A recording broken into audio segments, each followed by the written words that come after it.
Pada junjungan kita Nabi Muhammad sallallahu alaihi wasallam, Rasulullah sallallahu alaihi wasallam tauladan utama yang harus kita jadikan sebagai role model dalam kehidupan kita bersama ini. Bapak Ibu, berbicara tentang pendidikan, dan beberapa kali kita sudah membahas tentang pendidikan anak-anak ini. Kita mungkin perlu belajar pada sosok orang yang memang diuji oleh Allah Subhanahu wa taala, ya. Diuji dengan kondisi yang mungkin di luar prediksi. Setiap kita ketika kondisi hamil atau ketika kita menikah, kita pasti ingin memiliki anak yang sempurna, ya. Kita ingin punya anak yang sempurna, anak sehat, anak yang terus kelak dia akan jadi ini jadi itu kan keinginan kita semua. Tetapi kadangkala apa yang kita inginkan itu berbeda dengan kehendak Allah Subhanahu wa taala. Dan demi Allah tidak ada satupun kehendak Allah yang itu bentuknya pendoliman kepada hambanya, enggak ada. Karena Allah Ta'ala menyatakan inni haramtu dzulma. Aku sudah mengharamkan pendoliman, ya, kepada hambaku. Fala tadzalamu, jangan kalian saling mendolimi. Nah, ibu-ibu yang dirahmati Allah, tidak ada satupun ujian di dunia ini yang tidak diukur dan tidak ditakar oleh Allah Subhanahu wa taala.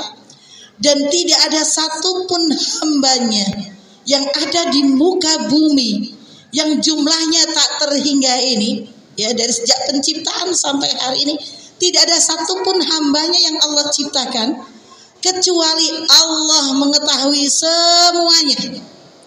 Bahkan apa yang terbersit dalam hati seorang hamba Allah tahu. Innahu alimum bidhatis sudur. Sesungguhnya Allah Maha tahu apa yang terlintas dalam hati kita. Maka Bapak Ibu yang dirahmati Allah, bagi kita mungkin ada yang diuji oleh Allah dengan ujian-ujian rumah tangga, ada yang diuji dari sisi pasangan, ada yang diuji dari sisi ekonomi, ada yang diuji Allah dari sisi anak, atau bahkan ada yang diuji Allah belum memiliki keturunan. Ujian masing-masing. Ketahuilah Bapak Ibu bahwa semua derita, semua rasa sakit yang kita alami ini semua diketahui oleh Allah Subhanahu wa taala. Maka disunahkan setiap habis salat kita baca ayat kursi. Pagi sore kita membaca zikir, ya Bu, ya. Dalam ayat kursi Allah itu apa? La ta'khuduhu sinatu wala naum. Allah itu enggak lupa. Allah itu enggak tidur. Allah itu alim. Allah itu khabir. Allah Maha tahu. Dan Allah al-khabir, ya, Allah al-khabir adalah Allah mengetahui. Ini jadi ada Allah al-alim, Allah Maha mengetahui. Alim itu sifatnya umum. Adapun Allah al-khabir, khabir itu di sini dimaknai bahwa nama dan sifat Allah al-khabir adalah Allah Maha tahu setiap kejadian, detailnya seorang hamba. Jadi kejadian yang dialami oleh kita itu Allah tahu. Bagaimana kronologi kejadian itu terjadi? Bagaimana kejadian itu sebelum terjadi? Dan kira-kira apa yang terjadi kalau kejadian itu tidak terjadi? Juga bagaimana apa yang akan terjadi setelah kejadian itu terjadi? Ya.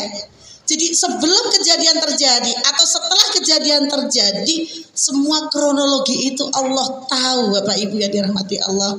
Maka antum kalau sedih, jangan sedih-sedih banget. Jangan terlalu larut dalam kesedihan. Ketahuilah bahwasanya setiap ujian ini adalah bukti cinta Allah kepada kita. Setiap ujian yang kita rasakan masing-masing sesuai dengan takaran yang sudah ditakar oleh Allah, itu sesuai dengan kemampuan kita, insya Allah. Jadi Bapak Ibu yang dirahmati Allah, jangan terlalu bersedih. Maka antum bila didera sebuah masalah, ya, atau masalah yang tidak jelas, siapa yang membuat huru hara, siapa yang buat gini-gini, Pasrahkan sama Allah. Panggil Allah dengan asma wa sifatnya.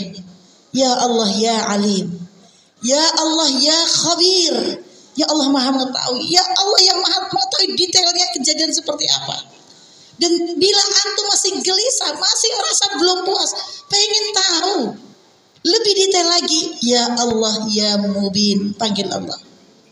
Ya Mubin apa? Allah ya Mubin, Allah yang Maha menjelaskan. Panggil Allah itu. Walillahil asmaul husna fad'uhu biha. Panggil Allah dengan nama dan sifatnya yang paling indah ini, insya Allah doa-doa antum akan diijabah oleh Allah Subhanahu wa taala. Bapak Ibu yang dirahmati Allah Subhanahu wa taala, pada pagi hari ini kita akan mengetahui bagaimana seorang anak yang Allah ciptakan, yang Allah hadirkan di tengah sebuah keluarga yang harmonis begitu ya. Di tengah pasok dua orang insan yang menanti kelahiran anaknya, dan ternyata anaknya memiliki kelainan, memiliki sebuah penyakit lumpuh otak atau yang disebut dengan cerebral palsy ya. Dan penyakit ini berdampak pada hilangnya motorik yang menjadikan anak ini tidak bisa bergerak. Ini tentu membuat hati orang tua itu ya sedih, ya shock, ya kaget. Nah nanti ini yang sisi ini yang ingin saya cari dari orang tua Ananda Najah ini. Untuk apa? Agar kita belajar coba. Allah telah memberikan karunia yang luar biasa kepada kita. Anak kita semua sehat insya Allah. Sehat ya Bu? Sehat. Anak kita Allah berikan kesempurnaan secara fisiknya. Sehat ya Bu? Sempurna ya, alhamdulillah.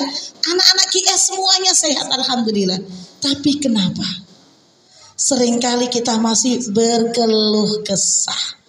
Seringkali kita merasa tidak sabar, bahkan mungkin berputus asa ketika menghadapi anakku tidak seperti anak temanku. Ya Bu? Seringkali kita dibuat nyesek, bahkan seringkali kadang-kadang terjadi pertengkaran antara ibu dan anak gara-gara anak tidak sesuai ekspektasi suami istri ini. Ibu disalahkan, ibu menyalahkan bapak, bapak menyalahkan ibu, dan sebagainya. Terjadi hal-hal seperti ini. Sesungguhnya Bapak Ibu yang dirahmati Allah, kenapa terjadi hal seperti ini? Ya, saya kira berangkat dari hati yang belum siap dalam memaknai iman terhadap takdir. Jadi iman terhadap takdir Bapak Ibu, mengimani takdir Allah. Kita dalam upaya untuk menanamkan iman, menanamkan akidah terhadap anak kita, itu bukan sekedar teori. Ya, menanamkan iman kepada anak ini bukan teori Bu. Kalau anak tanya, nak bagaimana rukun iman? Oh dia bisa dong nyebutin langsung iman kepada Allah, billahi wa malaikatihi wa rusulihi ila akhir. Begitu ya. Tetapi bagaimana cara menanamkan tauhid yang namanya iman ini kepada anak? Anak-anak kita belajar dari kita, belajar dari gurunya, belajar dari lingkungannya. Jadi Bapak Ibu yang dirahmati Allah, contoh sederhana. Ini dalam konteks upaya penanaman iman. Saya ambil konteks penanaman iman. Misal di rumah ibu sedang bahagia banget. Kenapa? Karena ayah mendapatkan prestasi kerja barangkali. Terus kita itu ingin syukuran, ya. Kita ingin syukuran, kita ingin membahagiakan ayah. Apa yang kita lakukan bersama anak-anak? Ibu-ibu menyiapkan makanan, masya Allah ya. Makanan itu ditata yang bagus, rumah bersih rapi, bahkan mungkin minuman saja lenotone iki butuh waktu. Gelasnya digolek sing ngono pegangane, ya Bu. Buahnya macam-macam disusunnya sangat bagus, sampai ada garnisnya, ada gininya, ada sedotannya, nggak ada beli sedotan sana yang bisa bengkok sedotannya, macam-macam segitu. Ayahnya sudah telepon, Kring, Waalaikumsalam mah, aku udah dekat. Oh iya Pak, ya sebentar, ayo cepet-cepet. Udah ditata begini, tiba-tiba salah satu anak kita nyenggol, preng, jatuh, pecah, berantakan. Apa ekspresi ibu? Apa ekspresi ibu coba? Apa bu? Marah. Ekspresinya marah. Kalaupun tidak ekspresi marah, apa yang dilakukan? Tarik nafas, gitu ya. Atau mungkin kalaupun nggak marah begitu, langsung diam, tangannya yang maju. Iya, gitu kan? Itu ekspresi kita. Lihat ekspresi itu sesungguhnya di situ adalah ikhtiar kita di dalam penanaman iman terhadap takdir. Andai ibu itu sedang legowo, dia akan mengatakan, oh qadarullah wa masya'a fa'ala. Ini takdir Allah yang terjadi, inilah kehendak Allah. Tetapi kadang kita itu kan begitu. Kita langsung reaksi. Makanya Rasul mengatakan innamas sabru inda samatil ula. Kesabaran itu pada gebrakan pertama, pada reaksi pertama kita. Nah di sini, ini dalam kondisi ini, di situ anak kita belajar melihat, mendengar, merekam bagaimana reaksi seorang ibu, ya, bagaimana reaksi kita orang tua menghadapi keadaan itu. Di sini penanaman iman terhadap takdir. Maka coba, misal contoh lain, kita itu sudah ngajarin dia mau ujian. Ini kan musim ujian ya, ibu-ibu ya. Anaknya nyantai, ibunya yang tegang, anaknya santai, ibu bapaknya tegang. Kenapa? Ekspektasi kita tinggi. Wah, nanti anakku bisa begini-begini. Dah, sudah diajarin, nih.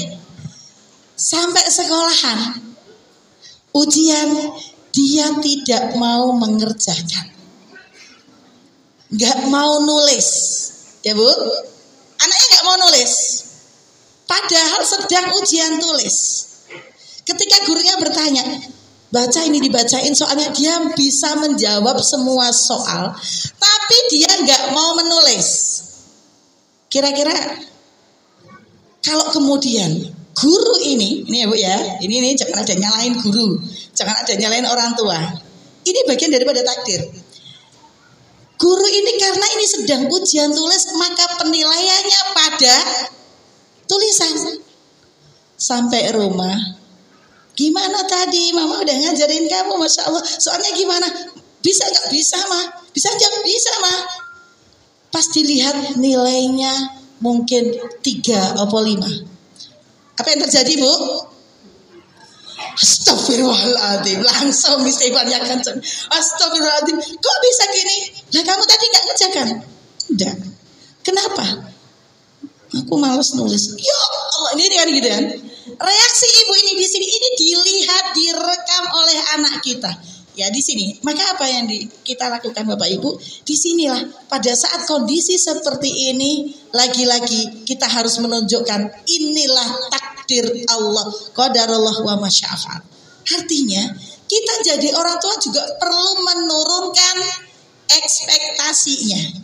Ya, kita ingin, suami ingin, anak juga ingin. Wallahu fa'alul lima yurid. Allah menghendaki, ya, seperti itu. Jadi di situ Bapak Ibu yang dirahmati Allah. Kalau kemudian kita dalam kondisi tenang, damai, kemudian bisa legowo begitu, ya, disitulah anak akan belajar bagaimana mensikapi permasalahan bahwa semua ini adalah kehendak Allah dan itulah yang terbaik menurut Allah. Tapi kalau kemudian anak kita mendapati apa? Bapak ibu sering bertengkar, ya, saling menyalahkan, ya, yang itu yang dilihat oleh anak kita. Apa yang terjadi? Ya begitulah anak-anak kita. Anak-anak kita akhirnya apa? Susah menerima nasihat, ya. Kenapa? Ya karena melihat begitu. Dan anak kita ini menyerap semua perilaku kita. Mungkin belum hari ini ya bu, belum hari ini semua berangkat menjadi pribadinya itu belum hari ini. Bisa jadi, ya, bisa jadi nanti dia akan seperti itu ketika dia sudah berumah tangga. Maka apa yang kita tanam hari ini, ya kita akan memanennya, menuainya, memetiknya. Maka Bapak Ibu yang dirahmati Allah, Penanaman iman terhadap takdir ini sesungguhnya itu bukan ilmu teori, tetapi itu ilmu praktek. Bagaimana sikap kita menghadapi setiap masalah, gitu ya. Contoh lain, misal ibu-ibu itu akan bisa maksimal menjadi seorang ibu, tanggung jawab ibu akan maksimal kalau dia tuntas satu peran, yaitu menjadi istri. Jadi kalau ditanya tugas perempuan yang paling banyak apa dalam Quran, sebagai istri, bukan sebagai ibu, sebagai istri. Kalau sebagai istri tuntas dalam arti begini bapak-bapak, kalau ibu ini terjaga perasaannya, terpenuhi semuanya, ya, maka yakin kondisinya akan baik-baik saja. Tapi kalau ada yang tidak terpenuhi, jiwanya mudah labil dan mudah terluka. Ada loh bapak-bapak sing medit ngono ku ya ono.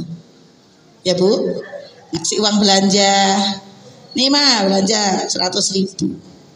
Pulang. Habis berapa tadi mah? Habis 65.000 Pak. Jujule ndi? Ngono ku ya ono. Loh saya mendapati langsung saat di mata saya. Jujule ndi? Kayak apa yang terjadi? Itu pagi belanja udah. Kebutuhan ibu kan gak cukup hanya belanja kebutuhan makan kan? Siang hari pulang sekolah anaknya minta uang jajan, mah itu ada es dong-dong, Mi itu beli Mi. Apa kata ibu? Bapakmu lo orang kayak duit, ya enggak? Minta ayah sana, minta ayah sana. Oh ayahmu nggak ngasih Umi uang. Ini kalimat ini yang muncul. Ini direkam oleh anak kita. Andai kemudian di sini kita sampaikan dengan baik, meskipun kita terluka di bojong pelit tadi ya Bu ya, meskipun kita terluka kita sampaikan dengan baik-baik. Nah, ya baik-baiklah ngomongnya.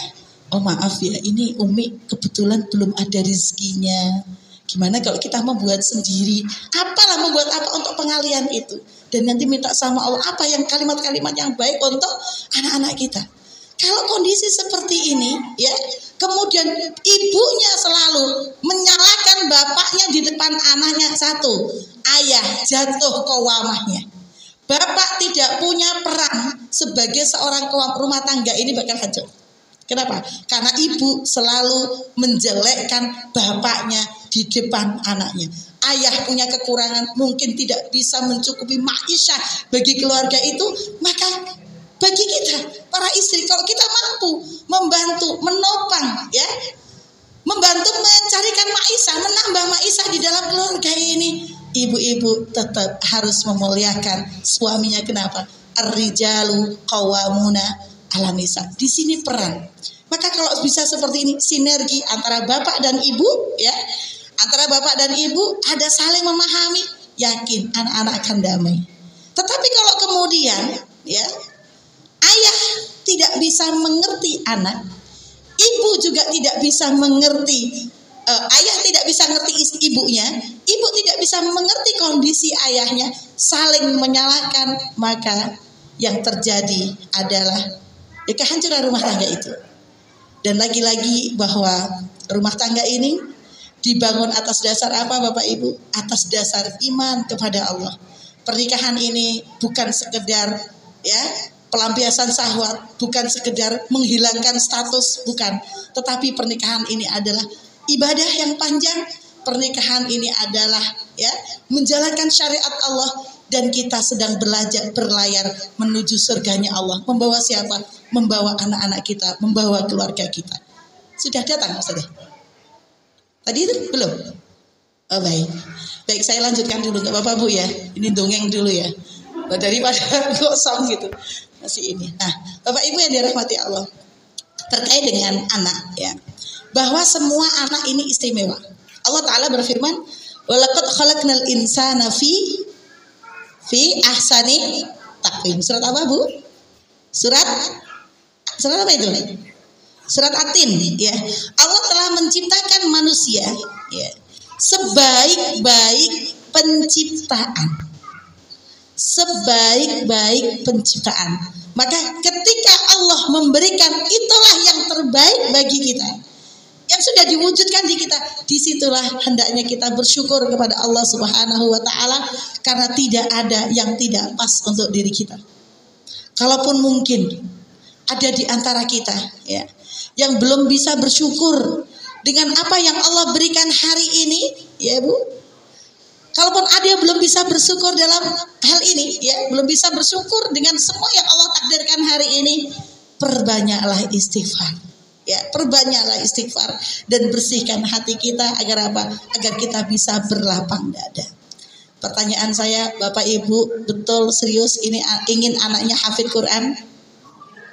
Ingin anaknya hafid Quran serius Bapak Ibu? Jawabnya ora serem tau. Ingin Bapak Ibu? Baik. Pertanyaan saya, keteladanan apa yang sudah kita berikan kepada anak kita untuk mewujudkan anak kita menghafal Quran? Karena sesungguhnya yang ingin menjadi hafid Quran bukan anak-anak, tetapi orang tua. Ini pertanyaan yang pernah saya berikan mungkin kepada antum 5 tahun yang lalu, 6 tahun yang lalu, waktu antum jadi murid baru. Murid baru ya.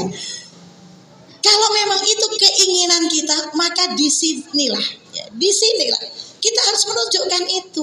Jadi kita ini nggak cuman jargoni ngajar tapi ngelakoni ya Bu ya. Cuma nyuruh, cuma marah-marah, ini jamnya merojaah jam ini. Ya di situ butuhnya keistiqomahan bagi kita.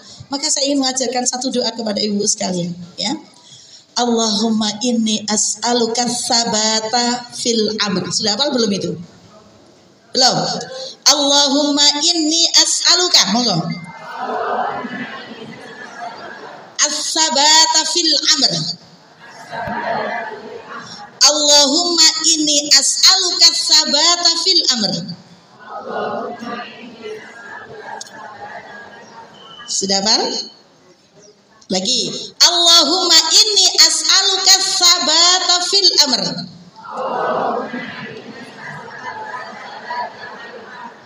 Wal azimata 'ala rusdi. Wal azimata 'ala rusdi. Wal azimata 'ala rusdi. Ulangi dari depan. Allahumma inni as'aluka tsabata fil amr.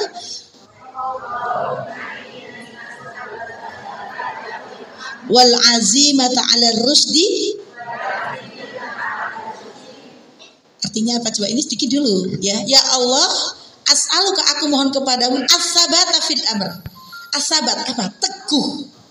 Punya keteguhan hati di dalam menjalankan semua urusan, menjalankan syariat Allah, punya keteguhan hati ya Bu, di dalam melaksanakan syariat Allah, menjaga keluarga kita ini. Wal azimata 'ala rusdi. Azimah itu apa? Kemauan keras. Kemauan yang kuat. Loh, kemauan itu juga harus diminta sama Allah. Kenapa? Banyak orang mau tapi tidak melakukan. Ya Bu? Keinginannya besar, tapi nggak ada kekuatan, nggak ada keberanian untuk melakukan. Makanya kita perlu minta sama Allah. Wal azimata 'ala rusdi. Dan punya kemauan yang kuat, kemauan yang besar untuk melakukan kebaikan-kebaikan. Ya. Maka kemudian doa itu dilanjutkan, wa as'aluka syukra ni'matik. Ya Bu? Wa as'aluka syukra ni'matik. Dan aku mohon kepadamu wahai Allah, agar aku ini bisa bersyukur atas segala nikmat yang kau berikan. Ini menjadi orang yang bersyukur itu kan tidak susah.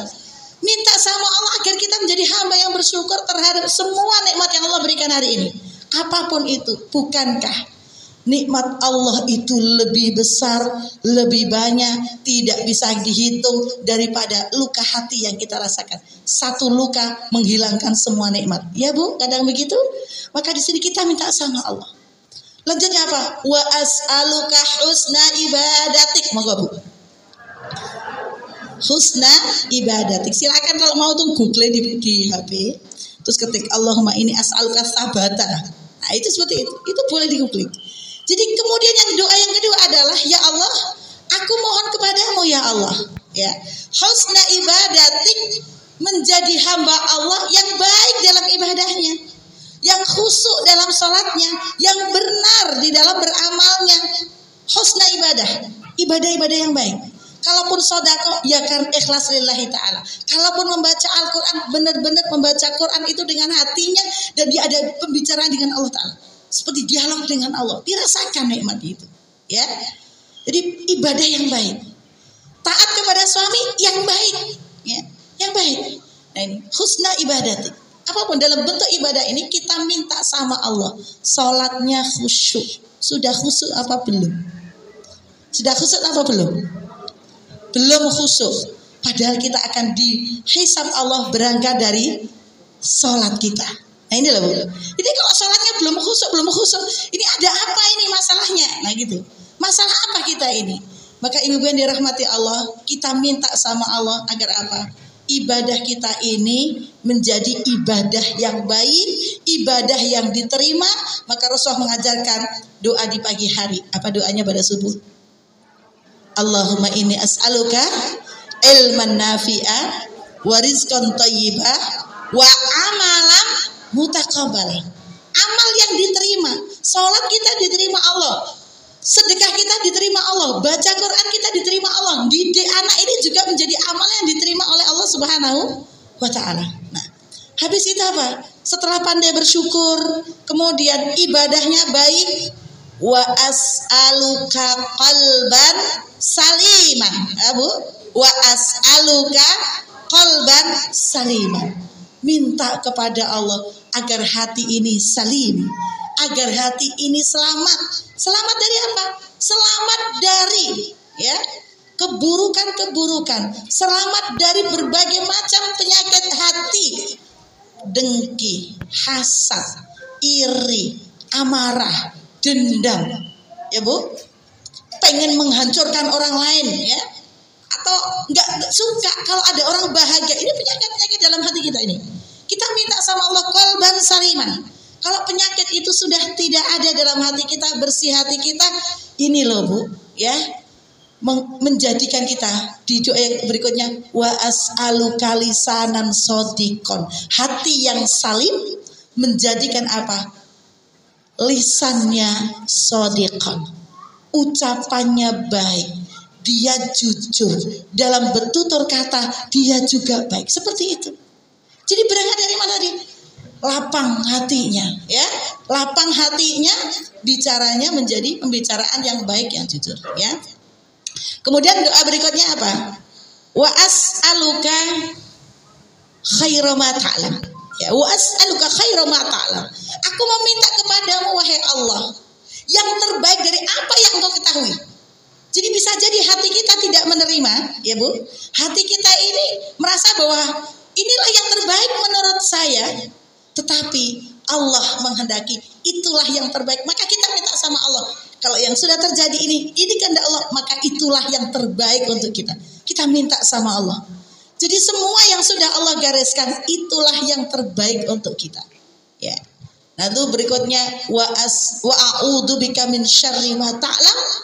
Dan aku berlindung kepadamu wahai Allah dari segala keburukan yang engkau ketahui. Kita minta perlindungan sama Allah. Keburukan siapa? Keburukan yang diketahui Allah. Keburukan dari diri kita sendiri. Keburukan dari sekitar kita. Yang kita tidak tahu, kita minta perlindungan sama Allah. Ternyata sahabat kita ada hasad, ada dengki sama kita. Diam-diam dia senang kalau kita itu susah hati. Diam-diam dia menghancurkan kita di belakang kita. Di depan kita manis, tetapi di belakang kita menikam. Banyak manusia-manusia seperti ini juga banyak. Maka kita minta perlindungan kepada Allah Subhanahu wa taala. Wallah, gak ada yang bisa melindungi kita kecuali Allah Subhanahu wa taala. Allah lah yang menjadi penggenggam hati setiap hambanya. Maka minta sama Allah, ya muqallibal qulub. Ya. Wahai Allah, Engkau lah yang membolak-balikkan hati setiap hambamu ini. Sabit qalbi, ya. Sabit qalbi ala dinik. Teguhkan, kuatkan hati ini untuk tetap istiqomah pada agamamu. Kalau enggak, kita doain orang lain, sabit qalbahu, ya Allah. Tetapkanlah hatinya untuk dia istiqomah terhadap agamamu. Dia tidak melakukan keburukan-keburukan lagi kepada aku, wahai Allah. Ini Dipahami doa-doa ini ibu-ibu yang dirahmati Allah. Kemudian apa yang terakhir? Wa astaghfiruka, apa ya? Wa astaghfiruka ma ta'lam. Wa astaghfiruka ma ta'lam. Dan aku mohon ampun kepadamu wahai Allah apa yang engkau ketahui dari semua dosa-dosa kita ini. Maka ibu-ibu yang dirahmati Allah, ujung dari doa ini adalah innaka anta allamul ghuyub. Sesungguhnya engkau maha mengetahui apa yang ghaib. Jadi Bapak Ibu yang dirahmati Allah, apa hubungannya dengan kita banyak berdoa kepada Allah? Tetap semua ada hubungan. Kenapa? Karena Allah lah yang mengendalikan, Allah lah yang mengatur, ya. Semuanya ini terjadi. Maka dari situ ibu-ibu, bapak-bapak, kembalikan kepada hati kita. Perbanyak zikir, ya, perbanyak zikir sebagaimana Allah sebutkan bahwa dalam hati kita ini aslinya bersih, tetapi ketika ada satu kemaksiatan, ada yang titik-titik itu, satu kemaksiatan seperti ran, titik-titik nutah hitam, sedikit menjadi banyak. Nah, Bapak Ibu yang dirahmati Allah, begitupun di dalam doa yang sering kita panjatkan dalam doa Sayyidul Istighfar, ya Bapak Ibu, apal semua nggih? Terjemahnya juga paham semua? Allahumma anta Rabbi. Apa artinya? Wahai Allah, engkau adalah Rabbku. Ini ikrar. Ikrar kita. Wahai Allah, engkau adalah Rabbku. Khalaqtani. Gimana? Oh, kok jadinya lupa saya. Allahumma anta Rabbi, la ilaha illa anta. Ini ikrar kita. Ya Allah, engkau adalah Rabbku, la ilaha, tidak ada ilah kecuali engkau. Khalaqtani, wahai Allah, engkaulah yang telah menciptakan aku, ya. Wa ana, dan aku adalah abduka, hambamu. Nah, ini kan kita menyatakan bahwa aku ini adalah hambamu ya Allah, begitu kan Bu? Aku adalah hambamu. Kalau namanya sebagai seorang hamba berarti harus taat. Harus taat, harus tunduk, ya. Ini serah hamba. Wa ana ala ahdika, dan aku ada dalam ahdika. Apa ahdika Bu? Perjanjian. Wa ana ala ahdika, aku terikat dalam perjanjian denganmu. Kapan perjanjian itu terjadi? Saat kita masih di dalam rahim, ya. Allah bertanya, apa namanya di dalam rahim? Alastu birabbikum, bukankah aku adalah Rabbmu?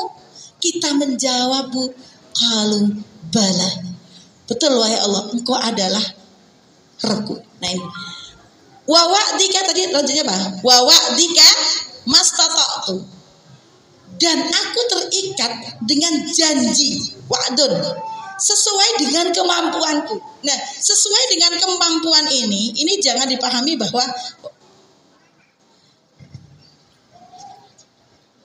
ya nggak apa-apa, mana? Jadi nggak jadi lupa Mbak Leli. Apa tadi? Bahwa jika mas tato tuh ya, dan aku berada dalam perjanjian. Wak di mas tato tuh. Kata mas tato tuh Bapak Ibu, mas tato itu semampu kita itu bukan kemudian sak-sae, ya. Guru kami, ya Allah mudah-mudahan menjadi amal jariah Ustaz Aris Menandar, Allah yarham wa farallahu dzamba. Beliau menyampaikan kepada kami bahwa Mastata'tu itu, beliau menceritakan kisahnya Syekh Abdullah Azzam. Syekh Abdullah Azzam itu di dalam mendidik muridnya, ya, di dalam mendidik muridnya itu berlari ini Bu, diajak lari, ya, diajak lari itu sampai benar-benar, ya Mastata'tu sampai benar-benar, ya dia habis kekuatannya. Semua muridnya itu sudah tumbang, sudah gak kuat lari. Beliau masih lari, terus masih lari sampai akhirnya Syekh Abdullah Azzam itu jatuh dan pingsan. Pingsan di situ. Nah, pingsan itu kita dibangun. Beliau menjelaskan inilah yang namanya mastata'tu. Artinya apa? Ikhtiar maksimal sampai mentok. Di situ namanya mastata'tu. Jadi nggak kemudian sak-sae lah aku isane kok kayak gini kok. Ya wes lah gitu. Enggak begitu, Bu. Wa wa'dika mastata'tu. A'udzu bika min syarri ma sana'tu. Aku berlindung kepadamu wahai Allah dari apa yang telah aku perbuat. Yang tahu apa yang kita perbuat itu bukan orang lain. Yang paling tahu adalah diri kita sendiri. Diri kita sendiri, gak ada yang tahu. Saya yakin setiap kita punya rahasia-rahasia yang orang lain gak boleh tahu. Ya Bu? Makanya Rasulullah mengatakan dalam Riyadhus Shalihin itu, apa itu ism? Apa itu dosa? Apa itu dosa? Apa itu dosa? Definisi dosa. Ya, mahaka fi sadrika wa karita ayya arifanas. Apa yang mengganggu hati kita, membuat hati kita tidak tenang. Wa karita ayya arifanas, dan kita itu benci, nggak suka kalau orang lain tahu. Nah ini, itu namanya dosa. Sederhana masalah dosa. Kita nggak mau ada orang lain tahu. Nah ini loh. Abu ulaka bidambi, ya apa ya? Ya, abu ulaka bidambi. Aku mengakui, ya, aku mengakui kepadamu wahai Allah semua dosa-dosaku, aku ini di hadapan Allah. Terus apa Bu? Kok saya jadi lupa ya Bu ya? Wa'adi mas a'udzubika min syarri ma sanatu. Abu ulaka, pertama abu ulaka bi nikmatika alayya. Aku akui semua nikmat yang besar untukku wahai Allah. Wa abu'u bidambi. Apa artinya abu bidambi? Aku mengakui. Abu'u artinya aku mengakui. Apalkan kata abu'u. Abu'u artinya aku mengakui. Maka ketika antum mengucapkan abu'u laka bi nikmatika alayya, itu di hati antum tuh ada tertak. Aku mengakui semua dosaku dan aku mengakui semua nikmatmu wahai Allah. Faghfirli, maka ampunilah dosaku wahai Allah. Fa innahu la yaghfirudz dzunuba illa anta, karena sesungguhnya Allah, ya, karena sesungguhnya tidak ada yang mampu mengampuni dosa kita kecuali Allah Subhanahu wa taala. Baik Bapak Ibu yang dirahmati Allah, sambil menunggu kok belum datang, yang bikin gelisah ini. Ustazah, ini kriterianya apa ini? Ya mau ngasih door prize ini mana panitianya? Ya panitia silakan. Ya. Ini menunggu menjadi gelisah. Gitu ya Bu ya. Penantian itu ndak enak. Betul Bu? Begitulah yang dirasakan anak kita kalau orang tuanya telat jemput. Sampai jam 5 ada, sampai ada yang maghrib, akhirnya Ustadz nganterin pulang. Ya itu begitu, kurang lebih begitu anak-anak kita. Maka Bapak Ibu menjemput itu ya menjadi prioritas. Kadang-kadang permasalahan itu kadang-kadang miskomunikasi. Sudah tadi pesan bapaknya jemput, bapaknya lupa, ibunya udah terlalu berharap. Nah begitu kadang-kadang kejadian seperti itu. Oke, Bapak Ibu, ini ada door prize untuk yang hadir, tapi saya nggak tahu ini. Ini kriterianya apa ini panitia, kok nggak ada komunikasi sama saya soalnya? Ngomong soal itu yo, orang gampang yo. Ini bisa dapat lihat ini. Saya sebenarnya sedang kurang enak badan ini. Yuk, Fariha. Nah, kan jadi maju betul.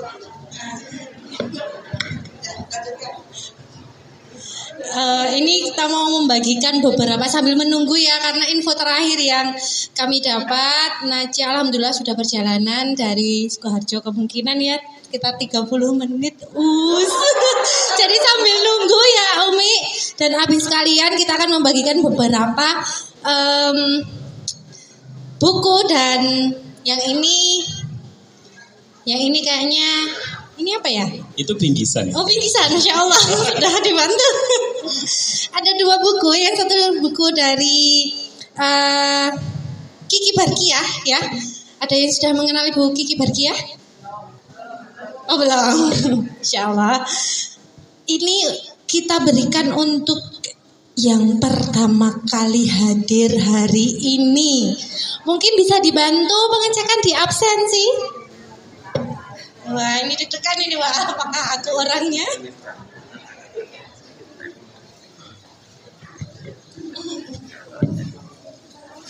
Absensi putra atau putri ya Us? Nah ini kalau suami istri berarti yang dapat cuma 1 nggih. Oh iya.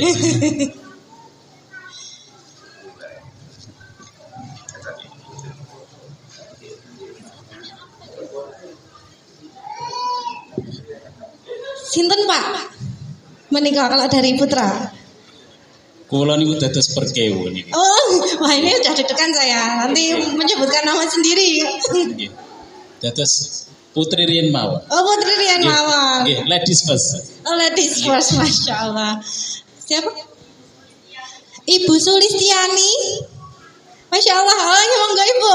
Bisa tindak ke depan untuk menerima door prize dari kami. Jazakumullah khairan kasiran atas kedatangannya. Jazakumullah khairan. Kemudian yang kedua ini terkait dengan bintang tamu kita pada hari ini ya. Ada yang tahu biodatanya Naja ini siapa? Bisa angkat tangan boleh dari Bapak atau Ibu. Siapa yang akan kita gali hari ini? Monggo. Bu Ika, monggo tadi sudah malu-malu begini, monggo Bu Ika. Jangan delek lagi tangannya. Monggo. Monggo.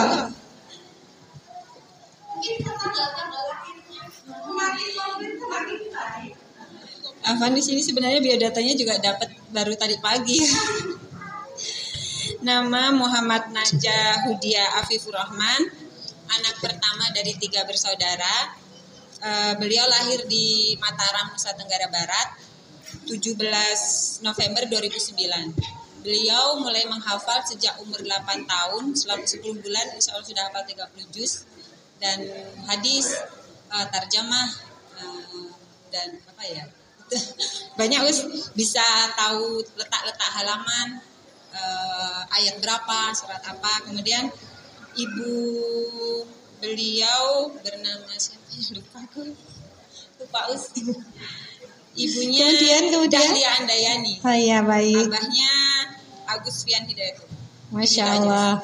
Keistimewaan Naja dibandingkan anak lain Om? Karena beliau memiliki kekurangan, kelainan kelumpuhan otak, cerebral palsy, kalau apa namanya, kesulitan untuk berjalan, bahkan menelankan. Iya betul sekali, Masya Allah ya.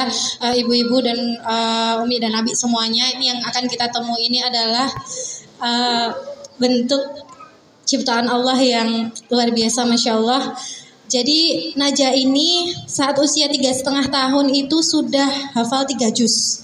Dan ketika mau mendaftar ke beberapa sekolah itu sempat ditolak karena keadaannya yang seperti itu. Akhirnya Naja masuk ke sekolah inklusi, dan dari sekolah inklusi inilah Naja itu ditemukan potensi bakatnya. Oh ternyata anak ini menghafal, dan kemana-mana Naja itu membawa, kalau di mana-mana itu anak sekarang bawanya musik pop, dia juga begitu musik pop tapi isinya rekaman hafalan Al-Quran. Jadi untuk menjaga hafalannya dan dia belajar Al-Quran itu menggunakan musik pop. Jadi Naja itu memiliki keterbatasan membaca juga ya, untuk belajar membaca maupun menulis, karena untuk menggerakkan anggota badannya dia kesulitan begitu. Kemudian saat usia 9 tahun, usia 8 tahun itu Naja mulai menghafal. 10 bulan kemudian sudah hafal 30 juz. Masya Allah ya, berarti 1 bulan berapa juz? Kemudian ya, jadi 10 bulan itu 30 juz, betul. Setelah hafal 30 juz, Naja melanjutkan nih. Wah, dari usia 9 sampai 10 dia hafal terjemah Al-Quran. Jadi sekarang, Masya Allah, Naja ini sudah menghafalkan 30 juz beserta terjemahnya. Masya Allah ya.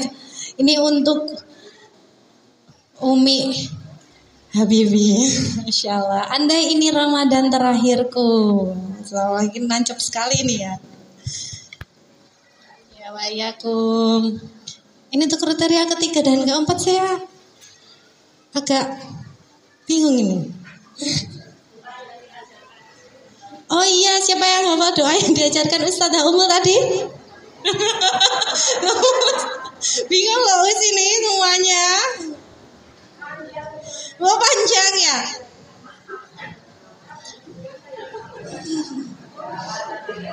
Oh apa tapi baca, nanti nggak masuk kriteria. Ada itu ibu yang membaca.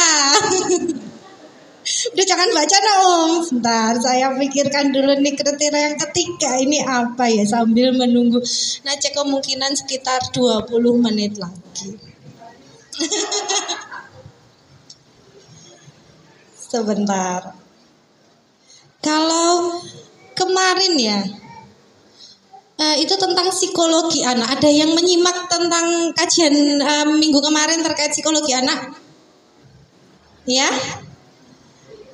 Ada yang menyimak kemarin tentang psikologi anak? Ini berhubungan dengan kemarin. Mungkin ada yang bisa menyebutkan beberapa tipe.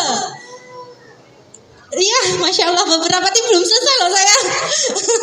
Pertanyaannya sudah begini. Beberapa tipe pola pengasuhan. Bisa? Masya Allah. Ini Umi Mbak Lisana ya? Monggo maju Om. Ya, silahkan.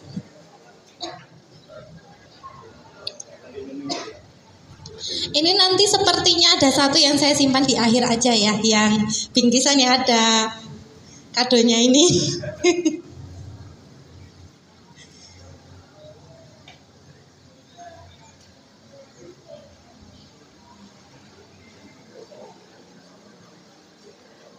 Monggo Om. Ya, sebisanya aja Om. Assalamualaikum warahmatullahi wabarakatuh. Jazakumullah khair Ustazah atas waktunya. Jadi pola pengasuhan anak itu ada 3 macam ya. Kita ada yang otoriter, kemudian ada yang fleksibel. Oh, yang fleksibel itu yang ketiga. Kemudian kalau yang kedua itu apa ya? Jadi lali. Iya, masa bodoh. Jadi orang tua yang masa bodoh. Kalau yang otoriter itu sangat berbahaya. Karena nanti imbasnya anak itu bisa menjadi pendendam. Tetapi kalau yang yang kedua, kalau yang kedua yang masa bodoh. Kalau masa bodoh nanti ketika anak sukses, dia akan merasa sombong. Dia akan merasa bahwasanya semua yang dia dapat itu adalah hasil kerja keras dia sendiri. Karena merasa ibu dan bapaknya itu tidak pernah menasihati, tidak pernah mengarahkan, akhirnya dia berpola pikir sendiri. Yang paling baik itu adalah yang fleksibel. Ya, yang ketiga itu yang fleksibel ya. Yang Lanjutkan dulu aja. Ya. Untuk yang ketiga itu jadi yang kita arahkan, begitu kita nasihati, kemudian kita berbincang, kita ajak berbicara seperti itu. Ya mungkin seperti itu. Masya Allah. Berarti kemarin emang masuk ya kajian yang terakhir. Barakallah. Ini Om, ini sebenarnya sholat ini buku anak-anak ya, buku anak-anak yang kita pakai, yang sekarang dipakai kelas kibar. Ini adalah buku latihan memahami arti bacaan sholat. Ya, Masya Allah ya. Jadi selama kita di sini pun Ustadz-ustadzah ini juga ada kemarin kita sebelum mengajarkan ini ke anak-anak, kita diminta untuk menghafalkan ini. Ternyata memang ada beberapa bagian yang kita belum tahu artinya. Jadi Masya Allah, ini semoga ya Om sholatnya semakin khusyuk ya, karena mengetahui arti bacaan sholat. Monggo silahkan. Ini kayaknya ya satu saya simpan aja nih Om ya, untuk nanti pas najanya sudah datang. Jadi ini sambil menunggu Najah dan keluarga. Jadi insya Allah yang rawuh hari ini ada ayahnya Mas Najah, ibunya dan juga Najah. Jadi Najah ini masih punya adik 2, tapi kali ini nggak bisa ikut bersama rombongan. Ini diantar oleh Ustadz-ustadzah Baitul Hikmah. Dan insya Allah semoga sudah datang. Saya sambut dulu ya.